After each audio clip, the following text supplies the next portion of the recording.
Anne est désespérée. Son père, François II, duc de Bretagne, est mort et la France souhaite prendre le contrôle du riche duché.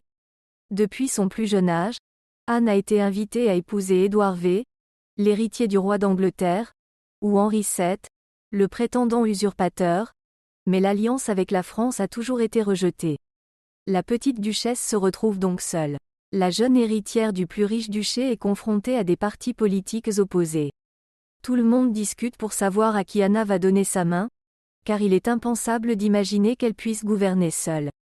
La jeune fille n'a que 13 ans, mais elle décide de faire un pas désespéré. Qui pourrait tenir tête au roi de France? Les Habsbourg. Le mariage avec l'archiduc Maximilien d'Autriche et le roi Maximilien de Rome est envisagé alors que le père d'Anne est encore en vie. Maximilien Ier était puissant et riche, sa première femme était décédée et le duc cherchait une nouvelle épouse. Maximilien Ier n'était jamais venu en Bretagne et ne pouvait pas assister au mariage en personne. Il envoie son ambassadeur pour célébrer le mariage par procuration. Wolfgang von Polhem était un bel homme, un proche compagnon de l'archiduchesse autrichienne et un guerrier digne de ce nom. Le mariage fut célébré dans les règles de l'art. Anne de Breton était absolument charmante dans une magnifique robe dorée envoyée par son futur mari. La jeune fille est anxieuse et nerveuse, car le sort de son duché dépend de cette union. Mais les vœux ne suffisent pas. Tant que le sacrement de la première nuit de noces n'a pas été célébré, l'union est nulle et non avenue. Que faire, car le nouveau conjoint se trouve dans un autre pays? Il fallait le faire par procuration.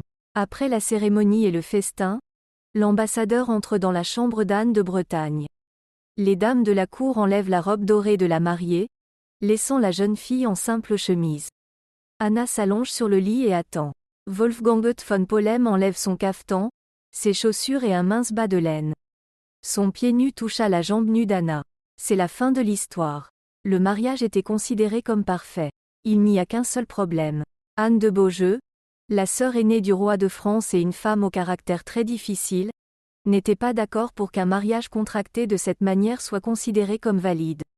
Elle est convaincue qu'elle est destinée à poursuivre l'œuvre de son père et à réunir les duchés disparates en une seule France, et la Bretagne a résisté trop longtemps. De plus, selon le traité de Vergers, le roi de France doit approuver le mariage d'Anne, et personne n'a demandé cette autorisation. Charles vit à Siège-Rennes, où se cache la duchesse. Son armée n'est pas nombreuse et Maximilien ne peut pas envoyer sa femme pour aider l'armée, car il se bat lui-même en Hongrie à cette époque. La jeune fille doit à nouveau prendre ses propres décisions. Elle est contrainte de reconnaître la nullité de son mariage avec l'archiduc d'Autriche et d'accepter une alliance avec la France. Charles V insiste pour que le mariage soit célébré rapidement, bien qu'il soit lui-même fiancé. Ironie du sort, sa promise était la fille de Maximilien Ier. Le mariage d'Anne de Bretagne et du roi de France Charles V s'est déroulé dans les règles de l'art. La mariée portait la même robe d'or que son premier mari lui avait envoyée. Peut-être protestait-elle, mais la vie conjugale du couple se déroula étonnamment bien.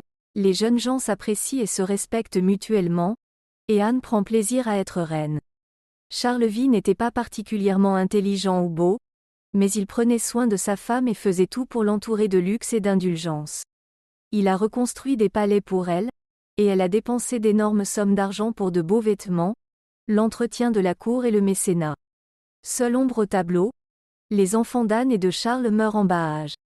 La Bretagne était si importante pour l'État que, selon le traité de mariage, si le roi de France mourait sans laisser d'héritier, la duchesse de Bretagne devait épouser son successeur.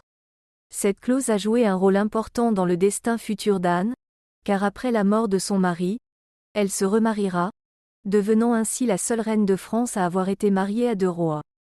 Merci d'avoir regardé cette vidéo.